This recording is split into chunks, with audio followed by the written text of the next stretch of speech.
The air was alive with music and laughter, creating the perfect atmosphere for what was supposed to be the happiest day of my life.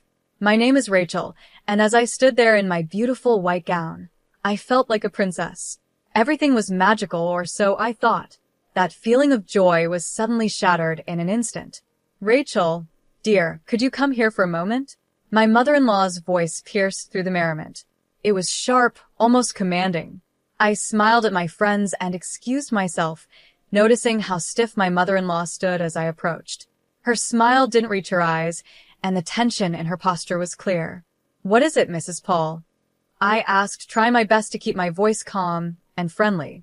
"It's about the way you look at me, Rachel," she said, her tone cold and full of accusation. "I know what contempt looks like, and you have it written all over your face. I am your husband's mother, and I deserve respect, not this disdain." Her words took me by surprise. My mind raced, trying to make sense of what she was saying. "Mrs. Paul, I think you've misunderstood.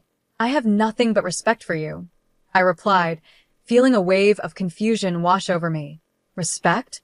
Huh," she scoffed, her eyes narrowing. "I see the way you roll your eyes at me, the sighs when I speak. You think I don't notice? You've even turned my son against me." Her voice was getting louder, and I could feel the eyes of nearby guests starting to turn toward us. I struggled to keep my composure. Before I could respond, Kyle, my husband, appeared by our side, his brow furrowed with concern. "Mom, what's going on here?" he asked, looking between the two of us. "Your wife, Kyle. She has been nothing but disrespectful to me," Mrs. Paul said, her voice trembling with emotion. "She's been looking down on me, and today, of all days, she's been the worst." Tears welled up in her eyes as she clutched Kyle's arm. "Rachel, is this true?" Kyle asked, his face filled with a mix of disbelief and confusion. His gaze searched mine, waiting for an answer.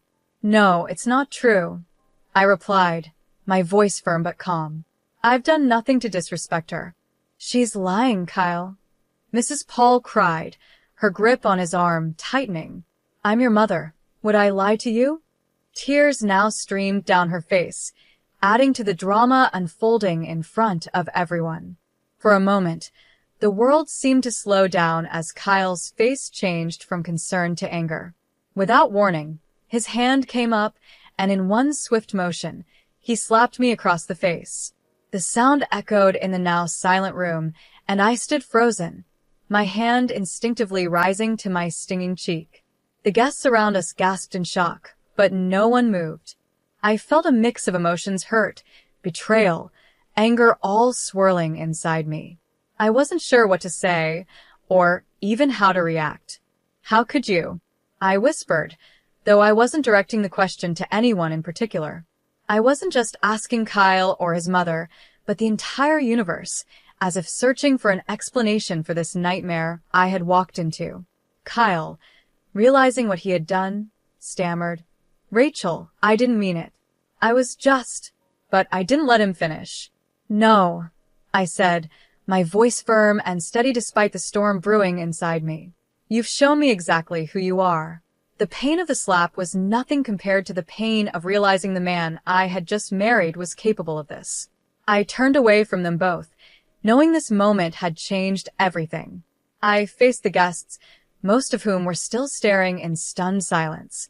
"I'm sorry you had to witness this," I said, my voice calm though my heart raced. "Please, continue to enjoy the celebration. I need a moment alone." Without waiting for a response, I walked out of the room. The music had stopped, and the laughter had died down. The world outside seemed so different now, the joy and excitement of the day a distant memory. I found a quiet corner away from the noise and chaos, my mind racing with thoughts of what had just happened. How had everything fallen apart so quickly? Just moments ago, I had been filled with happiness, believing I was beginning a new chapter of my life. And now, I felt like my entire world had been turned upside down. My mother-in-law's accusations, Kyle's slap, the judgmental stares of the guests, it was all too much to bear. I needed time to think, to process everything. Could I really continue with this marriage after what had just happened? Could I trust Kyle again? The questions weighed heavily on my mind as I stood there, feeling lost and unsure of what to do next. But one thing was clear. My life had changed, and there was no going back. The perfect day I had imagined was gone, replaced by something darker and more painful. What I had to do now was figure out how to move forward, even if that meant doing it alone. I walked away from the crowd, and as soon as I did, I could hear the whispers start behind me. But I refused to let them affect me. I kept my head held high, knowing that this was not the end for me. Instead, it was the beginning of something new. My mind started racing, forming a plan. I wasn't going to let this humiliation go unanswered. I would find justice for what had happened today. Once I reached the privacy of the bridal suite, I allowed myself to finally feel the emotions I had been holding back. Tears streamed down my face, but they weren't just tears of pain, they were also tears of determination. This moment wouldn't break me. I would not be a victim. I would rise above this and become a victor. My resolve was stronger than ever. After everything that had happened, I knew that I had to take action. I couldn't let them get away with it. The first step in my plan was to gather proof, undeniable evidence of the way Kyle and his mother had treated me. I decided to hire a private investigator to help me. Mr. Sean was known for being discreet and effective, just the person I needed for this delicate situation. Mr. Sean, I need your help, I said when I called him. My husband Kyle and his mother haven't exactly been kind to me. I need evidence of their behavior. What kind of evidence are we looking for? Mr. Sean asked, his voice calm and professional. Anything that shows a pattern, I explained. Emotional, financial, or even legal abuse, anything that can prove what they've been doing. Understood, he replied. I'll start with surveillance and background checks. I'll dig into their pasts, finances, everything. You'll get what you need. With Mr. Sean on my side, I felt like I was finally taking control. I began recording every interaction I had with Kyle and his mother. Every phone call, every conversation, I needed all the evidence I could gather. I wasn't going to leave anything to chance. In the midst of all this chaos, my best friend Maria became my biggest source of comfort and support. She had been there for me through everything. Maria, I don't know how I would get through this without you. I confessed one day when things felt especially overwhelming. You don't have to go through this alone, she reassured me. I'm here for you always. So, what's the plan? I'm collecting evidence, I said, explaining my plan to her. Mr. Sean is helping too. I want to expose Kyle and his mother for who they really are. Maria looked at me with concern. Be careful, Rachel, she warned. They're not going to see this coming, and when they do, they'll be furious. I know, I nodded, but I can't let them get away with this. Over the next few weeks, the evidence I collected started to build up. It was clear from the phone calls that Kyle's tone was often aggressive and demeaning. The financial records Mr. Sean uncovered revealed just how much control Kyle's mother had over his assets. Some of the transactions we found were questionable, hinting at possible fraud. The more we uncovered, the more disturbing the picture became.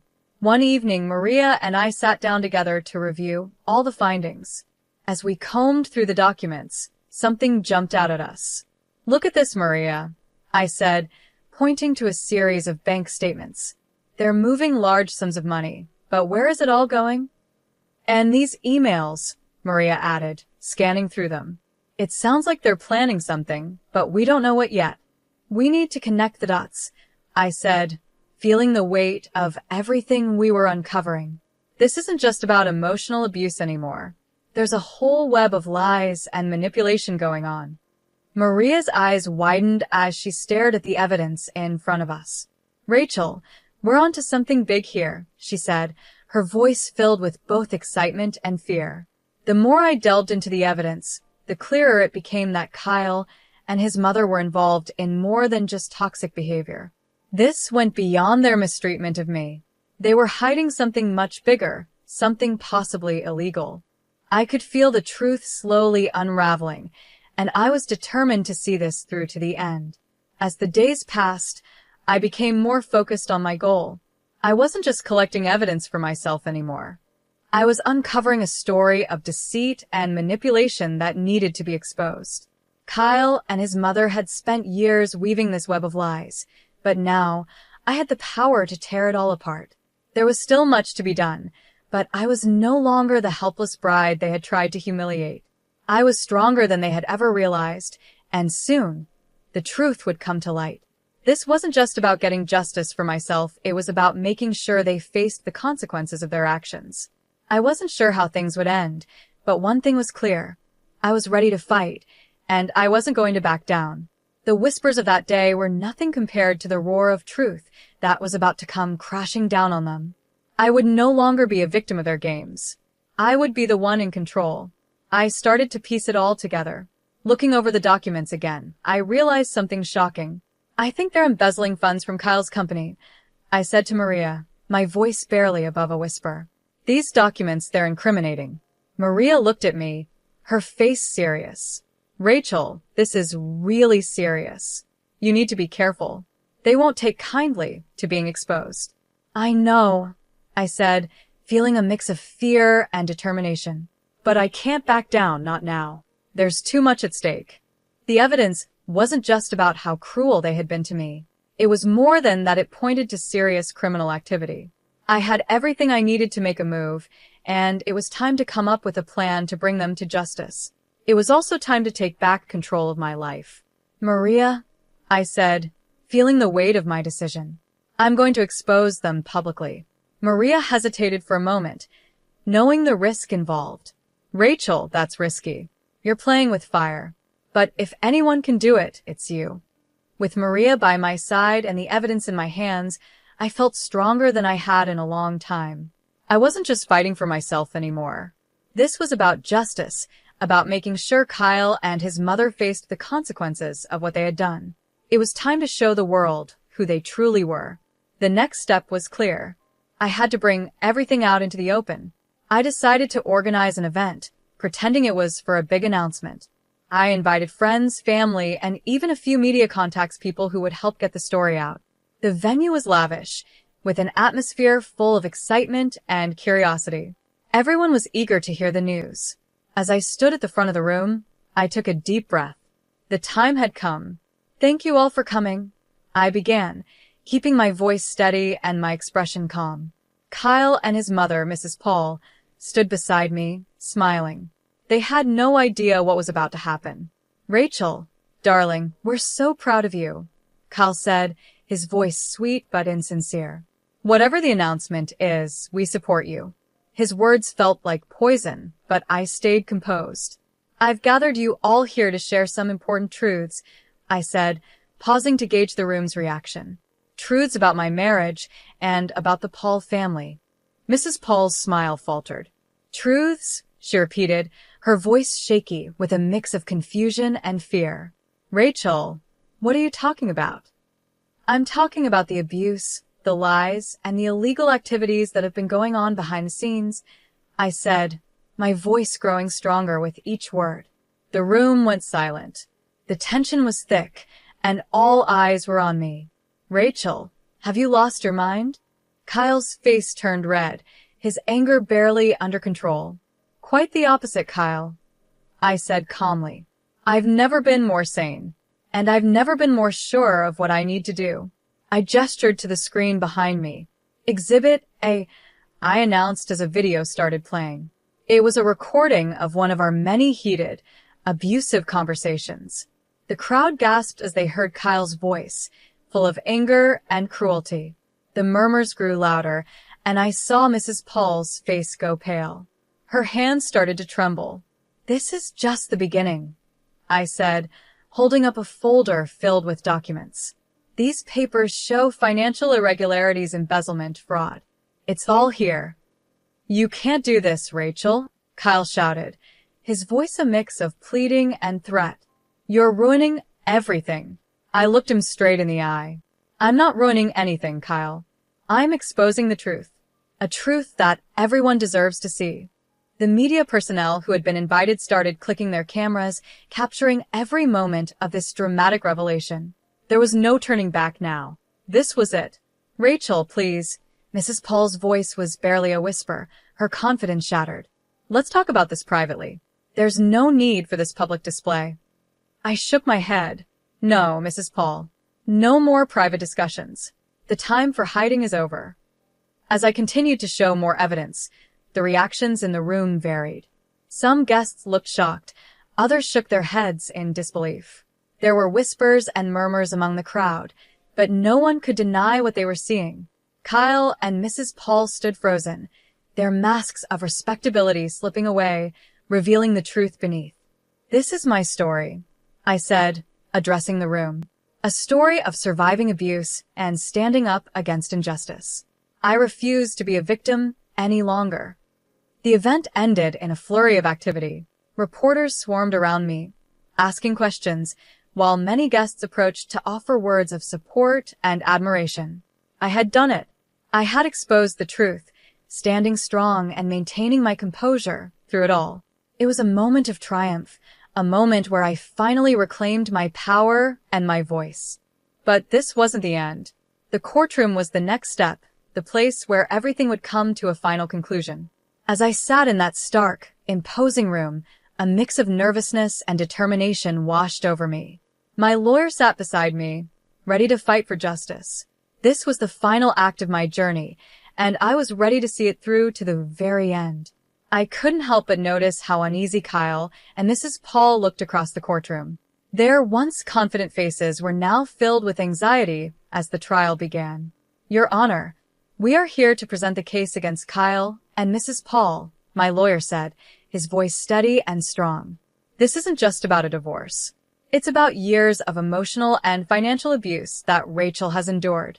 Kyle leaned toward me from across the room, whispering, Rachel, you can't win this. You're going too far. I met his gaze, my voice calm but firm. This isn't about winning, Kyle. It's about justice. It's about showing everyone who you truly are. The trial moved forward, and my lawyer presented the evidence with precision. There were the recordings of Kyle's cruel words, the financial documents revealing their manipulation, and all the proof that painted a clear picture of the painful life I had lived. Each piece of evidence was undeniable. Your Honor, as you can see, the evidence is overwhelming, my lawyer continued. We are not only seeking a divorce, but also legal actions for the wrongs that have been committed against my client. Mrs. Paul, clearly rattled, tried to defend herself. Your Honor, this is all just a misunderstanding. Rachel is exaggerating. Her voice was weak, even to her own ears. I looked straight at her, my words steady and direct. Exaggerating? The evidence speaks for itself. You can't hide from the truth anymore. The judge listened carefully, reviewing all the evidence and testimonies presented. After what felt like an eternity, she finally made her ruling. In light of the overwhelming evidence, I grant the divorce and order legal actions against both Kyle and Mrs. Paul for their conduct. As the gavel struck, a wave of relief and vindication washed over me. It was over. I had stood up to them, fought for justice, and emerged victorious. The long, painful chapter of my life was finally closed. With the legal battles behind me, I knew it was time to start a new chapter, one focused on healing and rebuilding. I found a small, peaceful home in the countryside, a world away from the chaos and drama of my past. The quiet and beauty of the place were just what I needed. Sitting on the porch of my new home, with a warm cup of tea in my hands, I gazed at the serene view before me. The trees gently swayed in the breeze, birds chirped in the distance, and the sun shone softly. For the first time in what felt like forever, I felt a sense of peace wash over me. This was at a fresh start. A life free from lies, manipulation, and pain. My journey had been difficult, but it had been worth it. I hadn't just survived. I had triumphed. I had found my inner strength, reclaimed my voice, and now I was free. As the sun began to set, casting a warm glow over the horizon, I smiled to myself. I was exactly where I was meant to be. The future was uncertain, but it was mine to shape a future filled with hope, healing, and happiness. This was my story of triumph, the story of a woman who refused to be silenced. I had stood tall against all odds, and now I was living a life of freedom and peace. My journey had reached its conclusion, but I knew it was just the beginning of a brighter, better life. The story of Rachel's journey has come to an end. Do you think her decision to expose and legally confront her husband and his mother was the right choice? Could she have handled it differently? Share your thoughts in the comments below. If you enjoyed the story and want to see more like it, don't forget to like the video and subscribe to our channel. Your support helps us bring more powerful stories to life.